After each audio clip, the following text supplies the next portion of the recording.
네, 문재인 대통령과 여야 5당 대표가 어제 도출한 공동 발표문. 일본의 수출 규제 조치에 대한 공동의 인식과 초당적 대응 방침이 담겨 있죠. 이 발표문이 나오기까지 청와대 회동 현장에서 어떤 목소리가 오갔는지 뒷이야기가 하나씩 나오고 있습니다. 나이트 포커스 오늘은 이현종 문화일보 논설위원, 이종훈 정치평론가와 함께합니다. 두 분 안녕하세요. 네, 안녕하세요. 네, 주제어 영상 먼저 보시겠습니다. 어제 다들 많이 도와주셔서 잘 마무리하고 왔습니다. 그 자리에서 요청한 것은 한 7가지 정도 초당적인 협력을 한다고 했지만은 그게 또 잘 이루어지겠나? 우리는 지금 당장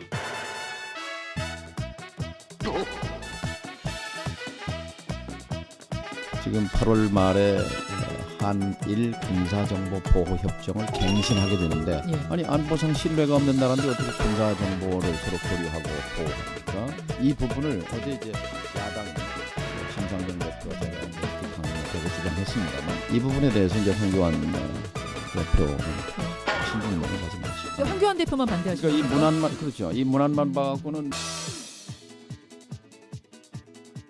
어제 현장에서는 소재 부품에 대한 법적 제도적 지원을 강구하자는 것에 대해서 자유한국당이 그렇게 난색을 표명한 것을 이해할 수 없었습니다. 결국은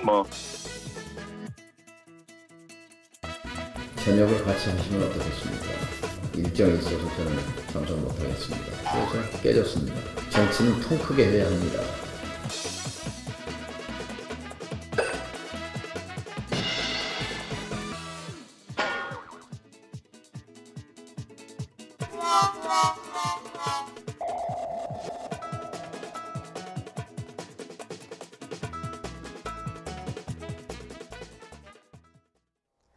네, 일단 두 분은 어제 나온 공동 발표문 내용 면에서 어떻게 평가하셨습니까?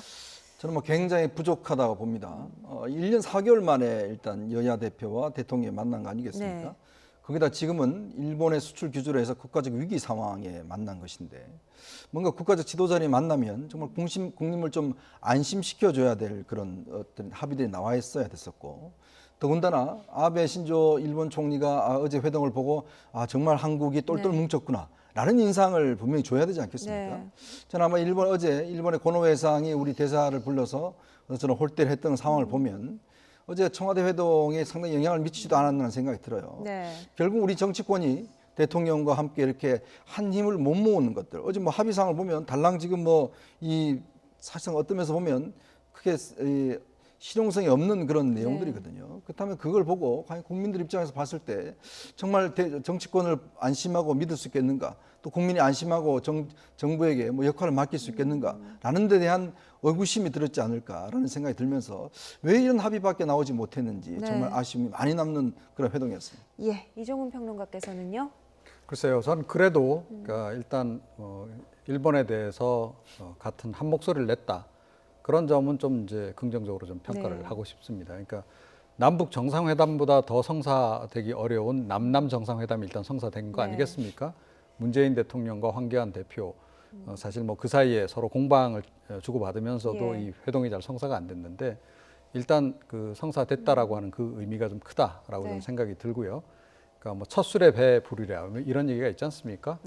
앞으로 조금 더 지혜를 모아가는 그런 모습을 좀 보인다면 어제 좀 미진했던 부분도 만회가 가능하지 않을까 이렇게 생각을 합니다. 네, 의미 부여는 할 수 있지만 내용 면에서 이제 아쉬운 부분들은 두 분 다 있다고 보시는 것 같은데요. 하루를 지나면서 이 공동 발표문 도출 뒷이야기가 나오고 있습니다. 제일 먼저 정의당 심상정 대표가 회동 전부터 파기에 대해서 운을 띄웠던 한일 군사정보보호협정 이야기인데요. 공동 발표문에는 이 얘기가 빠져 있었고 오늘 청와대가 재검토하겠다. 이 정도 입장을 밝혔죠. 그 이유를 민주평화당 정동영 대표는 이렇게 말합니다. 아베 총리에 대해서 불장난을 멈춰라라고 분명한 경고를 보내야죠. 이제 이걸 지적한 겁니다. 이것이 초래할 동북아 안보 질서를 위해한다라고 한 것은 군사정보보호협정 깰 수 있다라는 것을 암시한 거죠. 한일 군사정보보호협정도 깰 수 있다는 것까지 강력하게 좀 내치더라고요. 그렇죠. 근데 황교안 대표만 반대하시는 그러니까 이 겁니까? 문안만 그렇죠. 이 문안만 봐갖고는 뭔 말인지 몰라요. 그러니까요. 근데 이제 이 배경 설명을 들어야 이제 아는 거죠. 네. 공감대는 이루어졌는데 황교안 한국당 대표만 반대했다는 얘기예요. 이유가 뭐였을까요?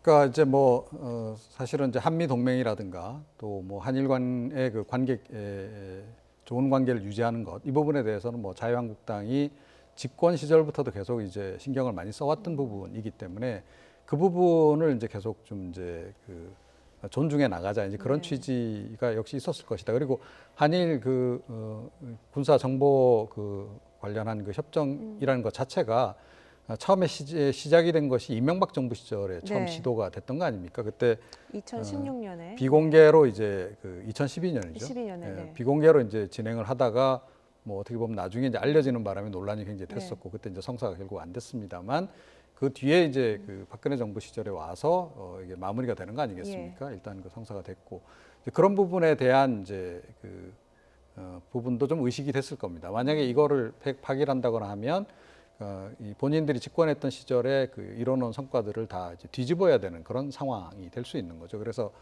그 부분에 대해서 일단은 뭐 좀 반대를 한 게 아닌가 이렇게 생각을 합니다. 네, 미국도 민감하게 보고 있는 사안이기 때문에 어떻게 보면 이제 파기 이야기를 꺼낸 거기도 한데요. 반대로 이제 미국으로부터 우리가 어떤 압박을 받아야 되고 이런 상황들도 있을까요?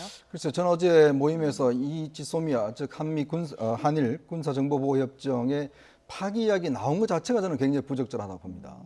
이 협정은요, 2016년도에 북핵과 관련돼서 북핵 대응을 하기 위해서 한일 간의 정보 교류를 하는 것이거든요. 그리고 일단 한일 간의 정보라는 것 자체가 보면 사실은 일본이 우리가 가지지 못하는 군사 위성이나 또 초계기라든지 많은 정보들을 갖고 있습니다. 어떤 면에서 우리 안보를 위해서는 굉장히 필수적인 것이고 필요한 부분이거든요. 근데 문제는 일본의 지금 경제와 관련돼서 이제 보복을 하고 있는데 굳이 우리가 이걸 안보까지 끌어들여서 우리가 먼저 이것을 공격할 필요가 과연 있는 것인지에 대한 문제. 어떤 면에서 보면 이 경제 문제가 안보 문제로 확전되지 않도록 하는 것이 우리 정부의 역할일 텐데 오히려 우리 정부가 만약에 우리 정치권이 이거를 더 안보 쪽으로 확산시켜 버린다면 과연 명분이 뭐가 있을까라는 저는 생각이 듭니다. 나머지 여야 사당 대표들은 모두 이제 뜻을 같이 했다는 걸 보면 그래서 모르겠습니다. 어떤 저는 전략적으로 과연 사당 대표와 대통령이 이걸 뜻을 같이 하시는지 모르겠어요. 뭐 정동영 대표의 대표 이야기인데 저는 이 대통령이 동의했다고 보지 않습니다. 그리고 지금 뭐 여당도 마찬가지고 여당 입장에서 만약에 이 문제를 공식화할 경우에 굉장히 정치적 부담이 크거든요. 그리고 이 문제는 결국은 이제 한미일 안보와 관련된 굉장히 중요한 고리 역할을 하는 협정이거든요. 자, 그런 상황에서 섣불리 우리가 여야 대표와 대통령 간에 이걸 없애자고 이야기하면 일본 입장에서는 오히려 일본 입장을 우리가 정당화시켜 줘버리는 그런 결과밖에 되지 않습니다. 즉 우리가 먼저 경제 문제를 시작한 것을 우리가 안보 문제로 확전시켜버리는 그런 거기 때문에 이런 입장에 본다면 저는 황교안 대표가 이거를 합의하는 걸 반대하는 것은 저는 잘한 일이라고 봅니다. 즉 이 문제는 결국 우리가 이 문제와 관련해서는 좀 로키로 대응을 해야 되는데 괜히 어제 어떤 모임 자체가 오히려 확산시켜버리는 그런 역할을 한 것일 수가 있기 때문에 저는 뭐 지금 정동영 대표가 이거를 뭐 황교안 대표 혼자 반대했다고 하는데 그건 좀 더 확인해 봐야 될 문제고 오히려 이거는 저는 이 문제를 제기한 것 자체가 일단 문제가 있다고 저는 봅니다. 네. 근데요, 글쎄요, 문재인 대통령이 전 뭐 이 동의는 절대 안 했을 거다라고 생각이 들고요. 그러니까 오늘 뭐 청와대 설명도 그렇게 나온 거 아니겠습니까? 그러니까 그쪽으로 확정을 지은 것도 아니고 그리고 이제 정의용 안보실장이 이제 그 자리에 참석해서 한 얘기도 어떤 상황이 좀 변화가 있으면 재검토해 볼 수 있다 뭐 이런 정도의 얘기를 지금 원론적인 얘기를 한 거고요. 그런데 뭐 일부 야당 그 대표가 이런 주장을 전 할 수는 있다라고 저는 생각을 합니다. 그리고 그러니까 어떻게 보면 이제 이 카드로 좀 활용을 해보자 이제 그런 얘기를 좀 한 건데. 뭐 일부 이제 그 야당 대표들 중에는 좀 강경파도 있을 수 있는 거죠. 다만 이제 그게 이제 정부 정책으로 그대로 집행이 되느냐 여부는 또 다른 문제인 것이기 때문에 그리고 일본 정부도 지금 뭐 우리가 지금 계속 그 보고 느껴서 알고 있습니다만 정부 관계자들이 또는 이제 자민당 관계자들이 계속 흘리는 식으로 이런저런 얘기들을 너무 많이 지금 하고 있잖아요. 우리를 자극하는 얘기들을 많이 하고 있는데. 우리도 그러니까 어느 정도는 그런 부분들에 대해서 좀 대응은 할 필요는 있다. 그래서 야당 대표들이 어떻게 보면 조금 악역을 맡고 전 나선 그런 그 상황인데 그것 자체를 뭐 비난할 수는 없지 않나 이렇게 생각을 합니다. 자, 그리고 발표문에는 국가경제 펀더멘털 및 소재 부품 장비 산업의 경쟁력 강화를 위해서 함께 노력한다. 이런 문구가 들어 있습니다. 이 부분 놓고도 강론이 오갔다고 합니다. 역시 정동영 대표가 이번에는 다른 라디오 인터뷰에서 한 이야기입니다. 핵심 소재와 부품 장비 산업 육성을 위한 법적 제도적 지원책을 마련하자. 이게 별 문제가 없는 내용 같은데 이게 합의가 안 됐던 이유가 뭡니까? 이제 현장에서는 예. 소재 부품에 대한 법적 제도적 지원을 강구하자는 것에 대해서 자유한국당이 그렇게 난색을 표명한 것을 이해할 수가 없었습니다. 그러니까 문구가 이제 바뀌었더라고요. 사실은 이게 이제 부품 장비 산업, 소재 산업 이걸 육성할 기회로 삼는다. 그런 찬스가 왔다고 판단할 수도 있다. 이게 이제 국민적인 인식인데. 예. 이거 아무 문제가 없는 것 같은데 예. 왜 이걸 빼려고 하느냐. 근데 한참 실랑이가 있었고요. 네, 이번에도 황교안 대표의 반대로 핵심 소재 법적 지원이라는 문구가 빠졌다는 건데요. 이 부분 반대의 요지는 무엇이었을까요? 그러니까 결국 이제 법적 지원이라 하면 뭔가 예산이 따라가니까 일단 예산 문제와 관련해서 이제 정해지지 않는 상황에서 이렇게 이제 합의하는 것 자체가 무리가 있다 이런 판단을 한 것 같은데 네. 저는 이거는 황교안 대표가 너무 작고에만 어떤 얽매인 거 아닌가라는 생각이 들어요. 왜냐하면 사실은 뭐 어떤 정부 차원에서 충분히 이런 어떤 법적 제도적인 지원을 할 수가 있죠. 그럼 뭐 예산 문제는 나중에 추후 논의해도 충분히 되는 사항 아니겠습니까? 네. 즉 여야의 어떤 대표 또 대통령과 여야의 대표가 모여서 포괄적 합의를 하는 겁니다. 뭐 시시콜콜하게 예산 얼마 들어간다 이거까지 다 합의를 하겠습니까? 결국 그 문제는 국회에서 논의하면 네. 되는 문제 아니겠습니까? 예산이 얼마 들어가면 들어갈 수 있는 상황이 되는 것이고 근데 굳이 이거를 갖다가 작구를 해서 예산이 들어가야 되는 것이니까 그냥 노력한다라고 한다는 것은 오히려 어떤 면에서 보면 어제 모임이 좀 더 어떤 시장에 강한 사인을 보낼 필요는 있다고 봅니다. 즉 정부 차원에서 이제 우리가 소재 산업을 육성해야 된다는 네. 것은 우리가 필요한 것이거든요. 그렇다면 어떤 여야 대표와 대통령의 이런 의지를 이런 것으로 표현한 것 자체를 굳이 저는 자유한국당이 어떤 반대를 한다고 하는 것은 오히려 이 문제를 너무 좁게 보는 것이 아닌가, 네. 너무 또 작고에만 얽매여서 어떤 큰 틀을 보지 못하는 것인가 아닌가, 좀 그런 아쉬움이 좀 남습니다. 네, 이 평론가께서는요. 저는 그 황교안 그 대표가 경제를 잘 모르시기 때문에 이 발생한 일이다라고 생각을 합니다. 그러니까 아마 황 대표나 그 자유한국당 쪽의 그 참모들은 추경안을 먼저 의식을 한 것 같아요. 네. 그러니까 지금 정부 쪽에서 또는 청와대 쪽에서 추경안에다가 소재산업 육성 관련한 예산을 지금 일부 포함시키자는 주장을 좀 하고 있지 않습니까? 네네.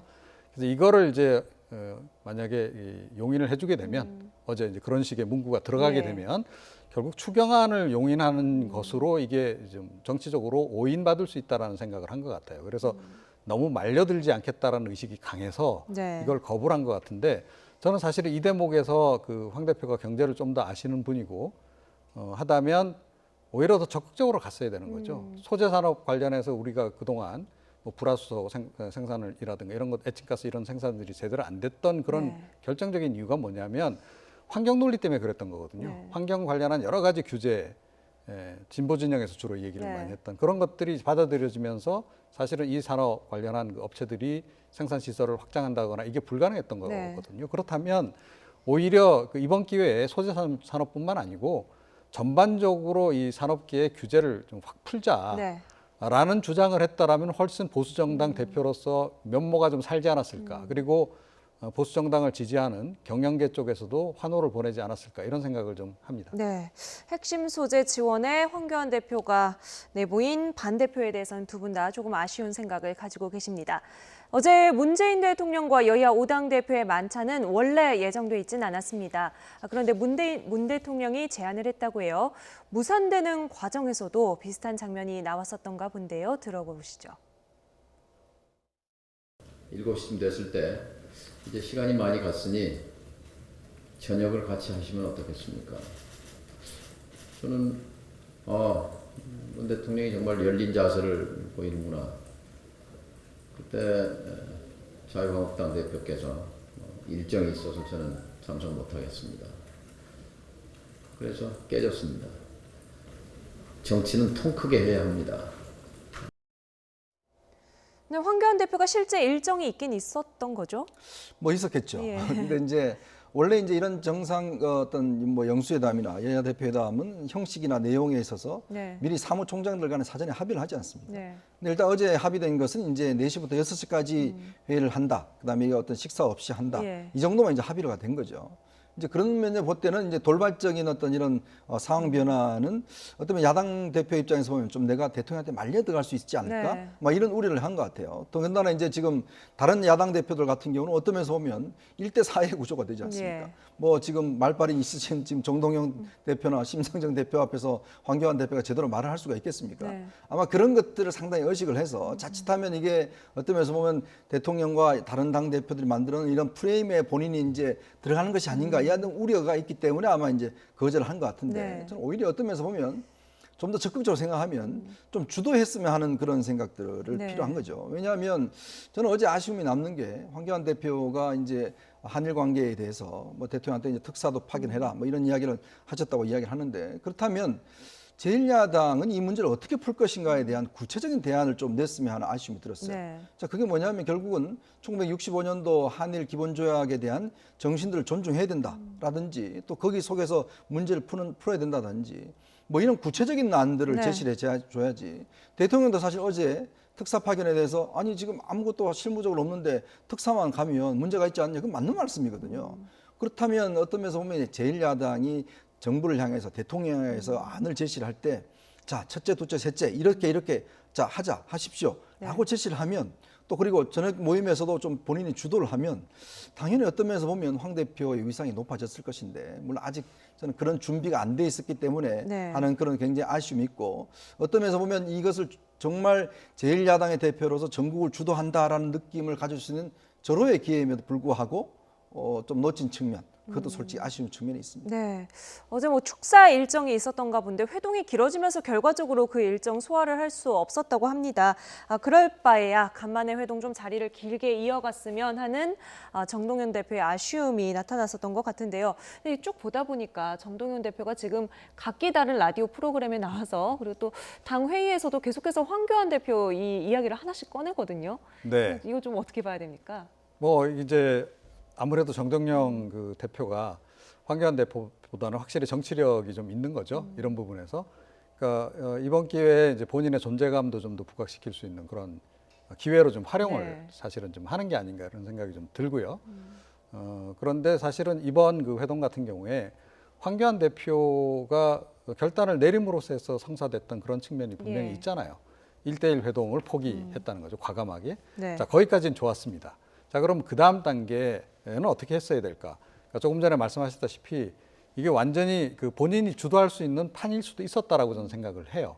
그래서 확실하게 정치력을 보여줄 수 있는 네. 그런 결정적인 계기였다라고 생각을 하거든요. 그러니까 적어도 뭐 그러니까 주인은 아니지만 주인은 뭐 어찌됐건 청와대에 계신 이제 문재인 대통령이죠. 하지만 분명히 누가 보더라도 주빈이잖아요. 자, 그렇다면 주빈으로서 그 좌중을 다 이렇게 압도를 하면서 사실은 이제 좀 더 그 통 큰 제안들 네.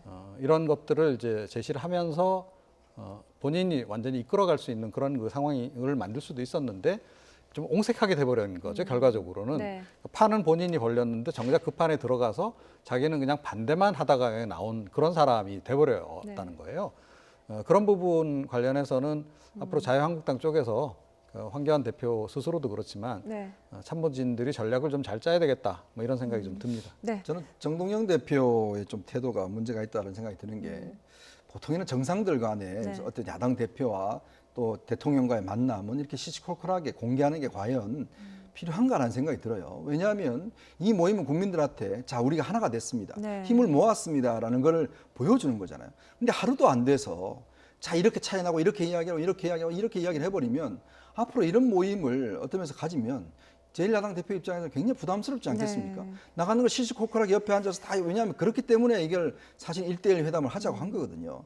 저렇게 옆에서 사람들이 있어서 다 공개를 해버리고 저 사람은 저렇게 했고 이 사람은 이렇게 했고 해버리면 이거 과연 하루가 지났는데 이 효과가 거의 없어져 버렸습니다. 지금 벌써 보면 정말 이렇게 어렵게 1년 4개월 만에 정말 대통령과 여야 대표들이 모여서 정말 한번 모여서 정말 일본을 향해서 우리가 힘을 모으자라고 으쌰으쌰 했는데 문제는 하루가 지나서 저 사람은 저렇게 해서 반대했고 이 사람은 이렇게 해서 반대했고요. 이렇게 해서 아무것도 안 돼서 이야기를 하면 물론 뭐 이렇게 시시콜콜하게 드는 사람이 좀 좋지만 네. 그러나 과연 이렇게 정말 각 당 대표가 이렇게까지 할 필요가 있는가?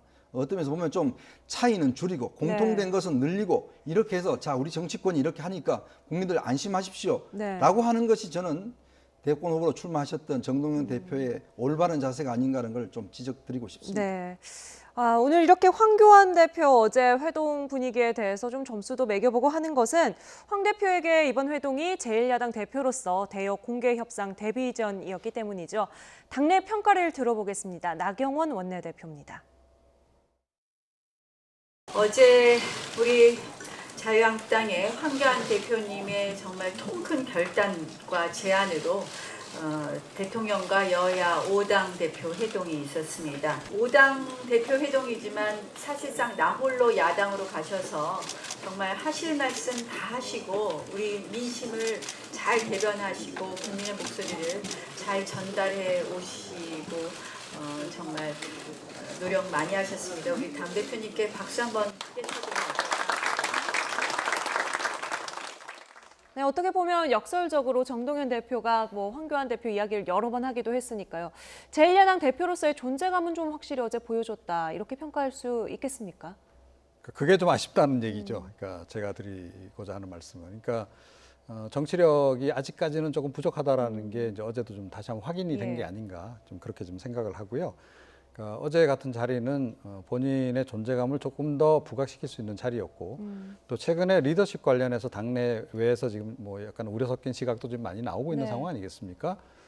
또 이제 컨텐츠 부족이다 이런 지적도 좀 나오고 있는 그런 그 상황이고 특히 경제가 좀 약한 것 같다 이런 이제 분석까지 나오고 있단 말이에요. 그런데 그렇다면 이제 훨씬 더 그와 관련해서 준비를 잘해가지고 갔어야 되는 것이고 방어에만 너무 치중하려고 생각하지 말고 어제 같은 경우는 상당히 공격적으로 갔어야 하는 거죠. 그리고 이제 공격적이라고 하는 게 비판 위주로 간다기보다는 그러니까 공격적인 선제적인 제안 위주로 조금 더 그 구상을 했더라면 훨씬 더 좋지 않았을까. 이 얘기 들리는 얘기로는 황 대표가 이번에 가기 전에 경제 관련해서 굉장히 공부도 많이 하고 가셨다고 하던데요. 그러니까 경제 관련해서도 좀 통 큰 제안들 특히 재계 쪽에서 굉장히 환영할 만한 얘기들을 많이 쏟아낼 수 있는 굉장히 좋은 기회였는데 그거를 놓친 부분은 조금 아쉽지 않을까. 본인도 아마 또는 그 참모진들도 지금쯤은 그 부분에 대해서 좀 아쉬워하지 않을까 이렇게 생각을 합니다. 네. 저도 아까 누차 말씀드리지만 어떤 면에서 보면 제1야당이 이제 수권정당, 대한정당으로서의 모습을 보여줄 수 있는 굉장히 절호의 기회였단 말이죠. 자, 그렇다면 이 모임이 사실 회당이 있기 전에 사실은 자유한국당에서는 이제 일본 전문가도 초청해서 강의도 듣기도 하고 또 회의도 하기도 했다고 합니다. 자, 그러면 지금 국민들 입장에서는 정부에서는 지금 정부를 동의하는 것은 애국이냐 매국이냐는 이분법적 나누고 지금 편가르기 하고 있지 않습니까? 자, 그렇다면 제1야당 입장에서 이 문제를 어떻게 풀어야 될 것이냐. 아까도 제가 말씀드렸지만 그것에 대한 우리 당의 어떤 의견은 이거다. 라고 저는 이야기를 했어야 된다고 봐요. 그것이 어떤 면에서 보면 자칫 여러 가지 친일적이다라는 들을 수 있겠지만 결국은 국가의 미래와 관련돼서 정말 제1야당이 저렇게 고민하고 뭔가 대안을 만들어 왔구나. 그리고 그걸 대통령한테 이야기를 하면서 자 이렇게 한번 해봅시다. 라고 이야기를 하는 것들을 보면 역시 야당이 달라졌구나. 그동안 반대만 하는 당이 아니구나라는 인상을 줘야 되는 것이거든요. 그럼에도 불구하고 너무 저는 백화점식으로 이야기를 많이 했다. 적폐청산 등등 많은 이야기를 하면서 결국 초점이 흐려져 보는 것이죠. 그렇다고 보면 어제 같은 경우는 일본 문제와 관련해서 야당의 어떤 대안들을 좀 더 세밀하게 제시를 했더라면 정말 박수를 좀 받아 있었을 텐데 여전히 준비가 좀 부족한 게 아닌가. 그러면서 본다면 지금 어떤 자유한국당의 전체적인 모습과도 저는 똑같은 말씀을 드리고 싶습니다. 이 문제와 관련해서 그냥 단순히 특사 보내라. 라고 이야기만 한다면 이건 해결점이 아니거든요. 그러니까 뭔가 정부보다는 좀 더 나은 안을 제시해야 되는데 그것이 없어서 굉장히 아쉽습니다. 네. 어제 회동 이후에 문재인 대통령과 황교안 대표가 90초 정도 짧게 독대하는 장면이 상당히 주목을 받았습니다. 과연 어떤 이야기를 나눴을까 궁금증이 많은데 일단 황교안 대표 확대 해석은 경계하는 모습입니다. 들어보시죠. 청와대 문재인 대통령에게 1대1 회동 제안받으신 거 맞으신가요? 없습니다. 아직은 없습니다. 1대1 제안 받은 거 없어요. 혹시 따로 다음에 보자 이런 얘기 같은 것도 없었나요? 또 이런 기회 자주 갖자고 그랬죠. 그때 같이. 창가에서 따로 회동하실 때는 그런 얘기 없나요? 같이 다음에 또 자주 보자 이런 얘기는 같이 있는 자리에서 저도 했고, 네, 그렇습니다. 대표님 어제 비상 대응 네, 오늘 1대1 단독 회담을 제안했다. 이제 이런 기사가 뜨면서 이제 그걸 확인하는 과정에서 나온 말이거든요. 어떻게 뭐 실제로 있었다고 하나요? 글쎄요, 뭐 시간이 너무 짧았죠. 뭐 한 1분 뭐 30초 그 정도 네. 90초밖에 되지 않는데 거기서 많은 이야기를 못했을 거고 뭐 다음에 따로 한번 합시다. 뭐 그렇게 합시다. 뭐 이 정도 이야기 정도가 같지 않는가 생각이 되는데 원래 이렇게 영수회담, 정상회담 열리면 항상 이런 게 나중에 정책 해석을 많이 왔습니다. 네. 그다음 역대 회담을 보면 잘하다가도 뭔가 따로 만나는 거에 대해서 뭔가 묵계가 있지 않느냐, 뭔가 어떤 정책 거래가 있지 않느냐 그런 게 항상 어떤 면에서 보면 있어 왔거든요. 네. 이번에도 보면 이제 일본 이 90초간의 만남에서 무슨 이야기가 갔을까라는 게 나오는데 저는 아마 황 대표 입장에서 그런 것 같아요. 이렇게 물론 만난 것도 좋지만 진짜 한번 둘이 만나서 허심탄회하게 한번 이야기 한번 해봅시다. 뭐 그런 제안을 한 것 같고 대통령도 그런 게 한번 만들어 봅시다라고 아마 했지 않겠는가라고 뭐 어떤 긍정적인 좀 상상을 하고 싶습니다. 네. 뭐 지금 뭐 공식적으로는 청와대나 황교안 대표 쪽에서나 1대1 단독 회담 이야기가 있었던 건 아니다. 이런 이야기를 하고 있습니다만 이런 추측들을 낳게 하는 이유가 있잖아요. 네. 이런 내용이 아니었으면 1분 30초 동안 두 분이 무슨 대화를 나누신 걸까요? 이것 외에 두 뭐 사람이 할 단순히 얘기가 날씨 없었다. 얘기를 나눴을 것 같지는 않고 보통 이제 그 중요한 얘기는 만찬 뒤에 짧게 끝내는 경우가 굉장히 많습니다. 고위직 간의 이 회동일수록 더욱더 이제 그렇기 네. 때문에 1분 30초가 짧다고는 말씀하셨지만 사실은 그 글자 숫자로 따지면 한 600자 정도는 이야기를 할 수 있는 시간입니다. 네. 절대로 짧은 그 시간은 아니고요. 그리고 뭐 분명히 저렇게 이야기를 했다면 뭔가 이야기할 거리가 있었기 때문에 이야기했을 것이다라고 봐야 되지 않겠습니까? 아니면 다른 사람 다 있는 자리에서 하지 굳이 저렇게 네. 창가 쪽으로 이렇게 따로 가자고 해서 이야기할 예. 필요는 없다는 거죠. 그래서 제가 보기에는 뭐 역시 이제 그 1대1 회동과 관련한 딱 1대1 회동이다라고 뭐 그런 표현은 쓰지 않았다 하더라도 네. 그런 식의 제안을 했을 가능성이 가장 높지 않나. 그래서 기자들도 그런 정도의 상상력을 발휘하지 않았나 이렇게 생각이 들고요. 네. 그러니까 이번에 어찌됐건 뭐 황교안 대표가 통큰 제안을 좀 한 거잖아요. 결단을 내린 거고 1대1 회동을 이제 포기하는.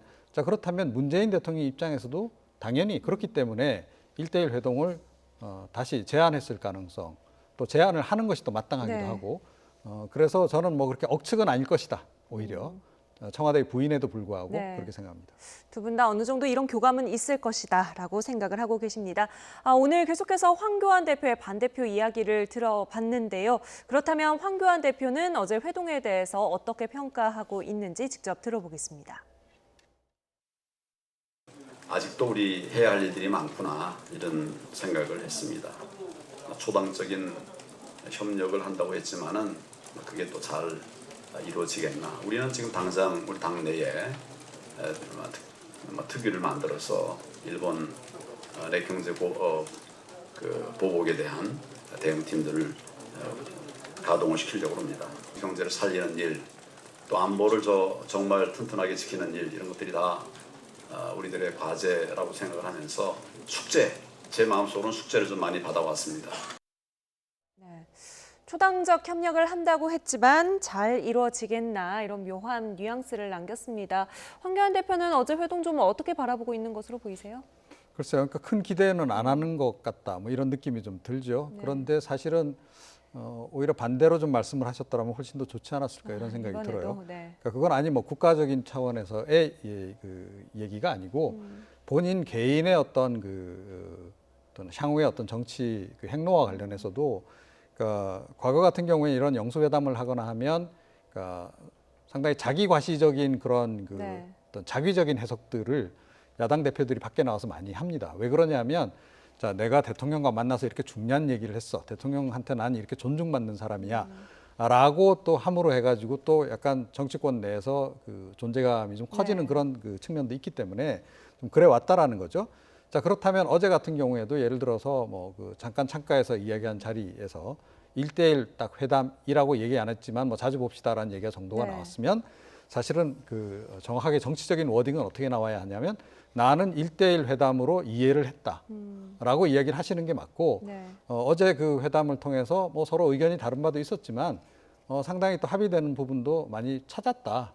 공통분모도 많기 때문에 앞으로 그 부분을 발전시켜 나갈 것이고 초당적인 협력을 해야 될 부분에 있어서 나는 뭐 적극적으로 할 것이다라고 오히려 이야기를 하셨으면 훨씬 더 개인적으로도 좋지 않았을까 이런 생각입니다. 뭐 앞서 정동현 대표가 한 이야기랑 좀 비슷한 겁니까? 좀 통 큰 모습을 보여줘야 된다. 뭐 이렇게 그렇죠. 해석을 해도 되겠습니까? 네, 그렇습니다. 예. 네.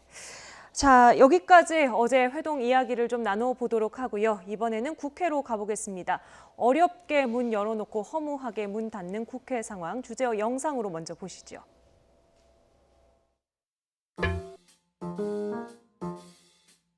추경을 볼모로 한 정쟁이 반복되고 있는 것에 대해서 정말 큰 자괴감을 느낍니다. 제가 협상 당사자가 아니었으면은 이거보다 더 강력하게 비판하고 또 비난도 하고 싶습니다. 군 기강 회의에 대해서 적어도 진실을 밝히는 국정조사를 하거나 아니면 그 책임을 묻는 해임 건의안 표결은 당연히 해야 되는 것입니다. 해법은 하나입니다.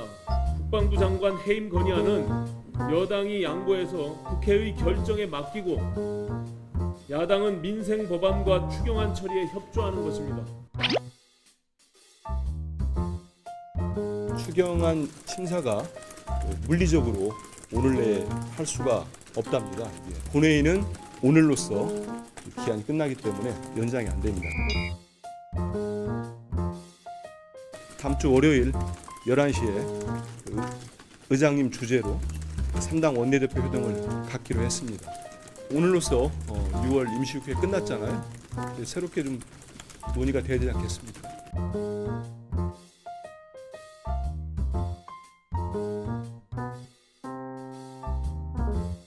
외교통일위원회에 일본 정부의 보복적 수출 규제 조치 철회 촉구 결의안, 다음 주 월요일 날 이 촉구 결의안을 처리하는 것으로 합의를 했고요.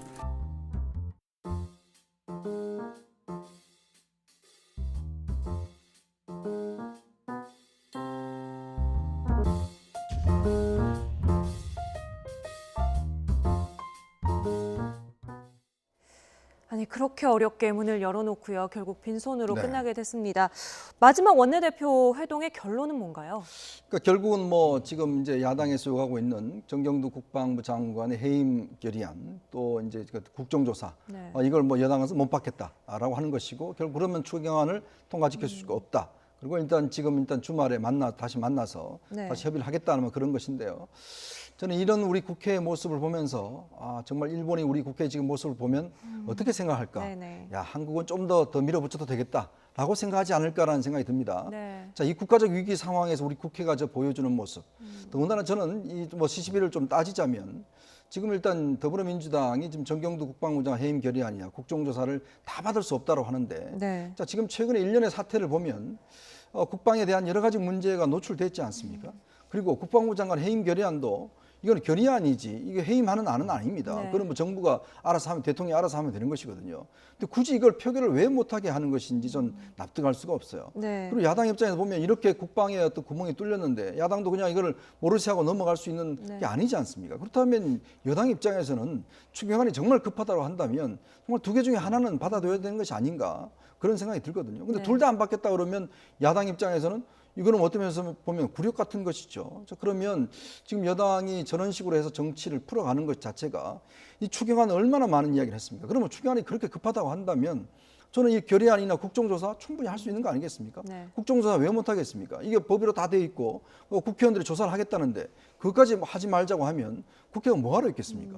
그리고 국회가 이 장관들 해임 결의안도 할 수가 있는데 저는 여당의 태도가 좀 이해할 수가 없습니다. 네, 일단 여당과 야당 어디서부터 입장차를 좁혀야 되는지 한번 협상 당사자인 새 원내대표의 이야기 차례로 들어보고 나서 이야기 이어가 보죠.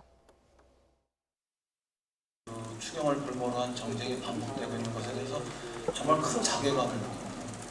제 협상 당사자가 아니었으면은 이거보다 더 강력하게 비판하고 또 비난도 하고 싶습니다. 군 기강 회의에 대해서 적어도 진실을 밝히는 국정조사를 하거나 아니면 그 책임을 묻는 해임 건의안 표결은 당연히 해야 되는 것입니다. 해법은 하나입니다. 국방부 장관 해임 건의안은 여당이 양보해서 국회의 결정에 맡기고 야당은 민생 법안과 추경안 처리에 협조하는 것입니다. 네, 결국 쟁점은 정영도 국방부 장관 해임 건의안인데요. 어떻게 보세요, 이종훈 평론가께서는? 그러니까 이번 일과 관련해서 굳이 책임을 따지자면 이인영 원내대표 책임 6, 나경원 원내대표 책임 4, 그리고 결정적으로는 두 거대 정당의 원내대표들의 정치력 부족. 이것이 가장 결정적인 전 이유다라고 저는 생각을 합니다. 네. 어찌됐건 19일 날 국회 본회의 열어서 추경안 처리하기로 합의를 했잖아요. 그게 다시 이제 이 국회 정상화를 하게 된 가장 큰 명분 아닌가요? 자, 그러면 그건 처리를 어떻게든 했어야 되는 거죠. 자, 그리고 사실은 자유한국당 쪽에서 원래 예정되지 않았던, 얘기 안 됐던 새로운 어떤 안을 들고 나온 건 맞아요. 그러니까 정경도 국방부 장관 해임안이랄지 또는 이제 국정조사권 뭐 이런 것들은 이제 새롭게 꺼내놓은 카드이긴 한데 그럼에도 불구하고 그러니까 그걸 여러 형태로 받을 수 있는 방법들이 전 있었다라고 저는 생각을 하거든요. 그러니까 만약에 정경도 국방부 장관 해임안을 정의받기 어렵다면 국정조사는 받았어도 저는 큰 문제가 없었다. 그리고 오히려 국정조사를 수용하는 과정을 통해서 또 국정조사를 추진하는 과정을 통해서 정부 쪽에서도 그동안 설명이 미진했던 부분이 있었으면 충분히 설명할 수 있는 기회일 수도 있었다라고 저는 보거든요. 듣자니까 뭐 더불어민주당 내에서도 국정조사는 좀 받고 추경안을 통과시키는 쪽으로 한번 해보는 게 어떻겠냐는 얘기도 있었다고 그러는데 민주당 안에서 그런 목소리가 있었는데 지도부에서는 그렇죠. 왜 그 부분은 안 받아들여졌을까요? 그러니까 결국은 그게 지도부가 이제 판단을 내려야 되는 거고 설령 이제 그 국정조사 받는 부분에 대해서 청와대가 좀 반대를 하거나 약간 좀 우려를 제기할 수는 있다고 봐요. 그렇다 하더라도 이거는 그 원내대표 선에서 사실은 끊어줘야 되는 문제인 거죠. 그래서 결단을 내렸어야 되는데 이인영 원내대표가 결국은 결정을 못 내렸던 부분이 좀 아쉽다 이렇게 생각을 합니다. 문희상 국회의장이 19일, 22일 본회의 제안한 것을 민주당 쪽에서 거부를 했는데 이건 어떤 이유로 봐야 될까요? 그러니까 지금 결국은 야당 주장을 받아들이지 않겠다는 거거든요. 과연 그러면 그동안 그렇게 이야기했던 추경을 과연 할 생각이 있는 것인가에 대한 저는 의문이 솔직히 듭니다. 예를 들어 뭐 내부에서는 뭐 추경 포기하자는 이야기를 하는데 추경이 시기적으로 지금 좀 늦어졌죠. 뭐 이런, 많이 늦었죠. 그러면 어떤 면에서 보면 여당은 국정에 대한 책임이 있지 않습니까? 그럼 뭔가 정치적인 산물을 만들어내야 되는 게 여당의 책임이에요. 어떻게 하든지 간에 결론은 누가 잘못된 따지든 간에 결론은 일단 여당의 책임으로 돌아갑니다. 그러면 지금 상황에서 문희상 의장이 저렇게 지금 낸 이유가 뭐냐면 결국 그래도 뭔가 만들어 보자는 거 아니겠습니까? 국민들이 그렇게 기대를 했고 지금 상황이 어렵고 그다음 우리 기업들은 지금 각자 도생하느라고 지금 일본으로 중국으로 다 지금 뛰어다니지 않습니까? 뭔가 물량 확보를 하기 위해서 정말 필사의 지금 노력을 하고 있는 상황 아니겠어요? 그러면 최소한 국회 차원에서 뭔가 이들한테 도움은 줘야 될 거 아니겠습니까? 그러면 국회 차원에서 지금 국방도 많이 문제가 됐었고 하면 여당에서 정치적으로 충분히 어떤 면에서 보면 할 수가 있는 것인데 오히려 지금 여당이 제가 볼 때는 너무나 많은 고집을 부리는 게 아닌가. 예를 들어서 뭐 다 못해준다. 추경만 통과시켜라. 이렇게 이야기하면 야당이 이걸 통과시켜 주겠습니까? 지금 헌정사상 첫 추경 무산 위기라고 이야기를 하는데요. 말씀하신 것처럼 민주당에서 이미 뭐 추경이 시기적으로 늦어서 포기를 한다. 만약에 그러면 어떻게 되는 건가요? 모양새가 참 굉장히 나빠지는 거죠. 추경이 그러니까 명분도 잃고 뭐 어떻게 보면 실리도 잃는 두 마리 토끼를 다 잃는 그런 상황이 되고 말 거다 이렇게 생각을 하거든요. 그러니까 사실은 이번 추경안 같은 경우는 처음부터 좀 정체성이 좀 불분명했다라고 저는 생각을 해요. 그러니까 사실 지금 이제 경제 위기 국면, 경기 하강 국면을 생각하면, 그러니까 추경을 제대로 하려고 그랬으면 훨씬 대규모 추경을 했어야 되는 것이고, 한데 처음 출발을 어떻게 출범을 시켰냐면, 뭐 여러 가지 강릉에서 화재 사고도 발생했고 하니까 그런 재재난 관련한 그런 추경을 하겠다. 그래서 소규모 추경으로 출발을 시켰단 말이에요. 자, 그러고 나서 그 이후에 상황이 벌어지니까 이것저것 갖다 붙인 이런 형국이 돼버렸다는 겁니다. 약간 누더기 추경안 비슷하게 이제 추진이 됐던 것. 이제 그런 것이 이제 근본적인 좀 문제였다라고 생각을 하고 있고, 이제 그렇게 정체성이 불분명하다고 보니까 제가 보기에는 여당 내에서도 이게 확신이 없었던 것 같아요. 이걸 반드시 뭐 해야 되겠다라는 그런 확신이 의원들 사이에서도 좀 없었던 거 아닌가. 그러니까 그리고 이제 시점도 이제 결국 그러다 보니까 흐지부지하면서 놓치게 한두 번 결정적인 대목에서 놓친 거 아니겠습니까? 자, 그런 것들이 겹쳐져서 지금 상황까지 왔는데 지금 사실은 추경안 처리를 해도 크게 실효성은 없을 겁니다. 이건 뭐 비단 뭐 저뿐만 아니고 경제 전문가들이 대체로 다 하고 있는 얘기이기 때문에 네. 예, 그렇게 평가할 수밖에 지금 없습니다. 추경을 완전히 손에서 놓은 건 아니고 일단 논의는 계속 하기로 했잖아요. 네. 지금 이런 분위기 속에서 다음 주에 뭐 그러면 극적으로 협상이 될 가능성은? 저는 그렇게 돼야 된다고 봅니다. 지금 사실 어떤 면에서 보면 여당이 이런 상황에 추경 하나 통과시키지 못하는 정치력이라면 저는 여당할 자격이 없다고 봐요. 역대 우리가 정당들 다 보면 그래도 어떤 면에서 보면 여당은 물건을 만들어내거든요. 국민들한테 안심을 시키죠. 네. 자, 이렇게 지금 몇 달 동안 지금 끌어온 거 아니겠습니까? 추경총회 아주 귀에 따갑도록 많이 들었잖아요. 그럼에도 불구하고 야당을 설득 못해서 지금 결국 통과 못 시키고 이제 본회의상으로 넘어간다. 자, 이제부터는 이제 휴가철 아니겠습니까? 네. 9월 달부터는 이제 정기국회입니다. 그럼 본회의상이에요. 이제 넘어가면 그 추경을 이제 할 수 있는 명분이 별로 없어지는 거예요. 자, 그렇게 그러면 경제 지금 사실 어저께 발표한 한국은행이 발표한 것 같으면 지금 2.2% 했지 않습니까? 네. 저는 더 내려갈 것 같습니다. 자, 그렇게 되면 결국 책임은 여당의 책임으로 돌아오는 거거든요. 뭔가 이 추경은 제가 볼 때는 아까도 말씀하셨지만 실질적인 도움보다는 심리적인 거예요. 그만큼 우리 정부가 하고 있다라는 심리적인 것에 있으지 실제로 저는 그렇게 큰 영향을 미칠 가능성은 없어요. 그렇다면 여당 차원에서 그렇게 끌어왔고 그렇다면 마지막에 이제 꼭지만 따는 거 되는 거 아니겠습니까? 근데 마지막 지금 거기서 지금 무너지는 거거든요. 그렇다면 저는 아마 이 주말 사이에 네. 정말 여야 원내대표들이 결단을 해야 된다고 봅니다. 거기에는 여당의 저는 양보가 있어야 된다 그런 생각이 듭니다. 네. 국가 위기 상황에서 초당적 대응을 해보겠다고 했지만 뒷이야기 들어보니까 매끄럽지 않았고 국회는 계속해서 싸우고 있습니다. 국민들 속만 타는 상황이네요. 지금까지 이현종 문화일보 논설위원, 이종근 정치평론가와 이야기 함께 나눴습니다. 두 분 오늘 말씀 감사합니다.